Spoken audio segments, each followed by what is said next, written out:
CPIM-ന്റെ polit bureau എന്ന് പറയുന്നത് സാധാരണ ഒരു രാഷ്ട്രീയ പാർട്ടിയുടെ അല്ലെങ്കിൽ സാധാരണ രാഷ്ട്രീയ കമ്മിറ്റി പോലെയല്ല. ആ പാർട്ടിയെ സംബന്ധിച്ചിടത്തോളം വളരെയധികം ഉന്നത അധികാര കമ്മിറ്റിയാണ്. പാർട്ടിയുടെ തീരുമാനങ്ങൾ, പരിപാടികൾ ആവിഷ്കരിക്കുന്ന രീതികൾ, അതുപോലുള്ള മറ്റ് ചില കാര്യങ്ങളെല്ലാം തീരുമാനിക്കാനുള്ള പരമോന്നത സമിതിയാണ് PB എന്ന ചുരുക്കപ്പേരിൽ അറിയപ്പെടുന്ന പോളിറ്റ് ബ്യൂറോ.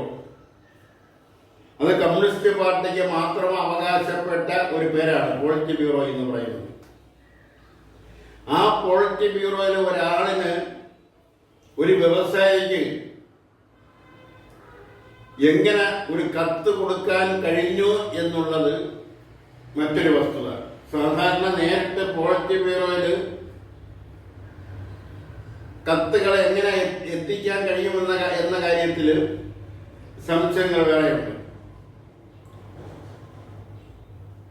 കാരണം അതിനു മുമ്പുള്ള കമ്മിറ്റികളിൽ കൊടുത്തിട്ട് അവസാനം ഒരു അപ്പീൽ കമ്മിറ്റി സുപ്രീം കോടതിയിൽ അപ്പീൽ കൊടുക്കുന്നത് പോലെയാണ് പോളിറ്റ് ബ്യൂറോയിൽ ഒരു അപ്പീൽ എന്ന നിലയിൽ ഒരു കത്ത് കൊടുക്കുന്നത്.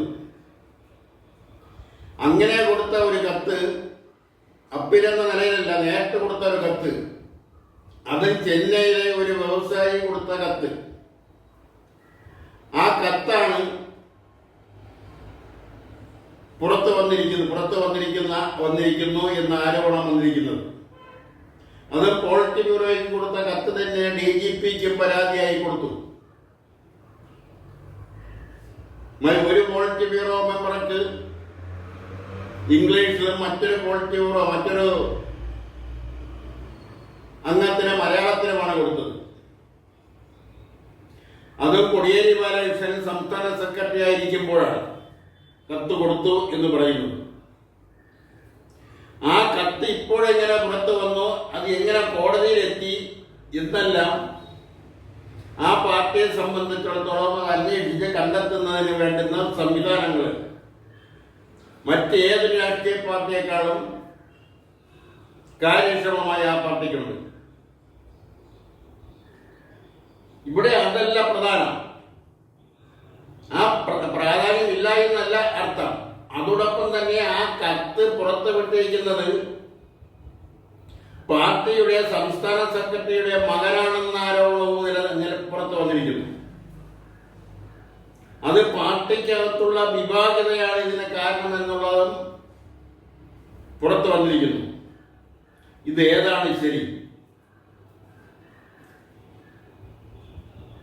ഇതിൽ ഏതാണ് പാർട്ടി കാര്യക്ഷമമായി അന്വേഷിച്ച് കണ്ടെത്തേണ്ടത്? ഇതെല്ലാം വരും ദിവസങ്ങളിൽ ചർച്ചയാവും.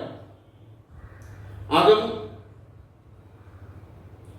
ഒരു ഫണ്ടുമായി ബന്ധപ്പെട്ട് വന്നിട്ടുള്ള കമ്മീഷനും അതുമായി ബന്ധപ്പെട്ടുള്ള ചില കാര്യങ്ങളാണ് ആരോപണമായി പുറത്തു വന്നിരിക്കുന്നത്. ഇത് കഴിഞ്ഞ ഇടതുപക്ഷ ജനാധിപത്യ മുന്നണി സർക്കാരിന്റെ കാലത്തുണ്ടായതാണ്. അന്നത്തെ പ്രതിപക്ഷ നേതാവ് ശ്രീ രമേശ് ചെന്നിത്തലയായിരുന്നു. രമേശ് ചെന്നിത്തല ഇപ്പൊ അതുമായി ബന്ധപ്പെട്ട് മസാല ബോണ്ട് അടക്കമുള്ള ചില ആരോപണ അഴിമതികൾ അന്നേ തന്നെ ഞാൻ പറഞ്ഞതാണെന്നും അതിപ്പോ ശരിയായി വന്നിരിക്കുന്നു എന്നുമാണ് അന്നത്തെ പ്രതിപക്ഷ നേതാവ് ഇപ്പോൾ പറഞ്ഞിരിക്കുന്നത്. അന്നത്തെ പ്രതിപക്ഷ നേതാവിനെ കുറിച്ച് നിരവധി അഴിമതി ആരോപണങ്ങൾ അന്ന് ഉണ്ടായിരുന്നു. ഇന്ന് അദ്ദേഹം ആഭ്യന്തരമന്ത്രിയായിരിക്കുമ്പോൾ IPS കൊടുത്തതിൽ പോലും നിരവധി അഴിമതികൾ കടന്നുകൂടിയിട്ടുണ്ടെന്നുള്ളതിന് വ്യക്തമായ ആരോപണങ്ങൾ അന്ന് വന്നിരുന്നു. അങ്ങനെ പലതിലും ഞാൻ ആരെയും ഒറ്റപ്പെടുത്തി വിമർശിക്കുകയല്ല. അഴിമതി ആരുടെ ഭാഗത്തുനിന്നുണ്ടായാലും അത് അന്വേഷിക്കണമെന്നും അതെല്ലാം സുതാര്യമായ നടപടി ഉണ്ടാവണമെന്ന് തന്നെയാണ് കേരളീയ കോൺഗ്രസിന്റെ അഭിപ്രായം. എന്നാൽ ആരോപണങ്ങൾ പലതും പിന്നീട് ഒന്നുമാവാതെ എങ്ങും എത്താതെ അത് ഇല്ലാതാവുന്ന സ്ഥിതിവിശേഷമാണ് കേരള രാഷ്ട്രീയത്തിൽ നിലവിലുള്ളത്. ഇന്ന് കേരള രാഷ്ട്രീയത്തിൽ പ്രധാനമായും 3 മുന്നണികളാണുള്ളത്. ആ 3 മുന്നണികളെയും വേണമെങ്കിൽ കോർപ്പറേറ്റ് കമ്പനികളോട് ഉപമിക്കുന്നതിൽ വലിയ തെറ്റൊന്നും ഉണ്ടെന്ന് തോന്നുന്നില്ല. അതങ്ങനെ നിൽക്കട്ടെ. എന്തായാലും അഴിമതികൾ എല്ലാ പ്രാവശ്യവും ആരോപണങ്ങൾ ഉണ്ടാവാറുണ്ട്. ചിലത് വലിയ പബ്ലിസിറ്റി ലഭിക്കുന്നതിന് മുമ്പ് തന്നെ ഒതുക്കി തീർക്കാറുണ്ട്.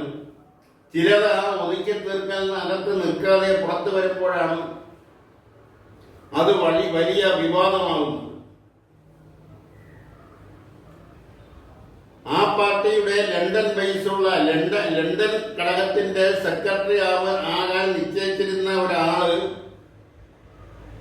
ആളുമായി ബന്ധപ്പെട്ട ആരോപണമായാണ് പുറത്തു വന്നിരിക്കുന്നത്. ആ ആരോപണം പുറത്തു വന്നതുകൊണ്ടാണ് കഴിഞ്ഞ പാർട്ടി കോൺഗ്രസിൽ ആ വ്യക്തിയെ പാർട്ടി കോൺഗ്രസിന്റെ പ്രതിനിധി ആക്കാതിരുന്നതും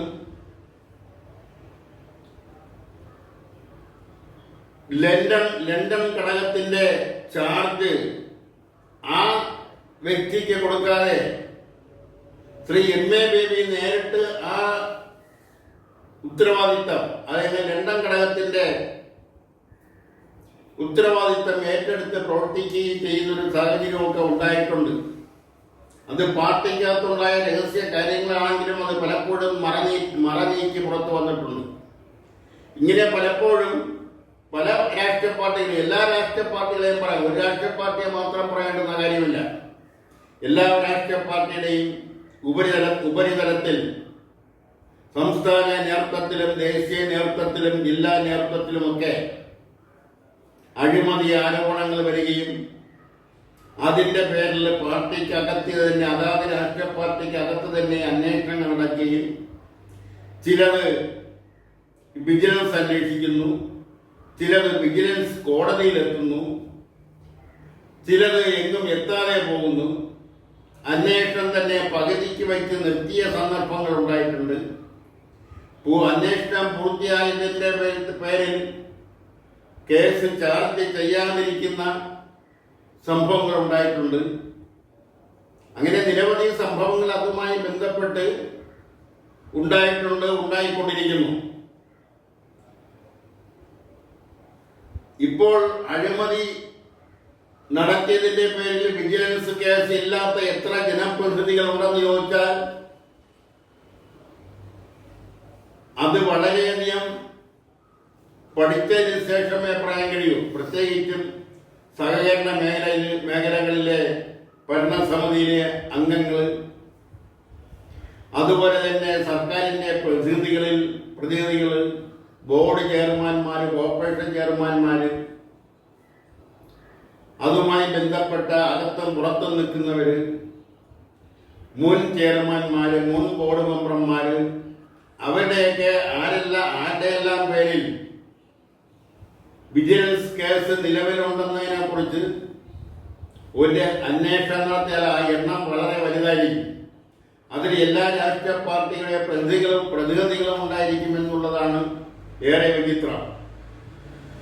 ഇതെല്ലാം പറയുമ്പോൾ കേരളം പൂർണ്ണമായും ഇത്തരം കാലാകാലങ്ങളെ അഴിമതി ആരോപണങ്ങളെ കുറെ കഴിയുമ്പോൾ ഇല്ലാതാവുന്നു. ചിലതിന്റെ പേരിൽ അന്വേഷണം വരുന്നു, ചിലതിന്റെ പേരിൽ നടപടി വരുന്നു, ചിലതിന്റെ പേരിൽ കേസുകൾ വരുന്നു, ചിലത് തേച്ചുമാറ്റി കളയുന്നു.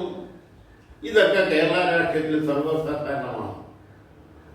അങ്ങനെ ഇരിക്കുമ്പോഴാണ്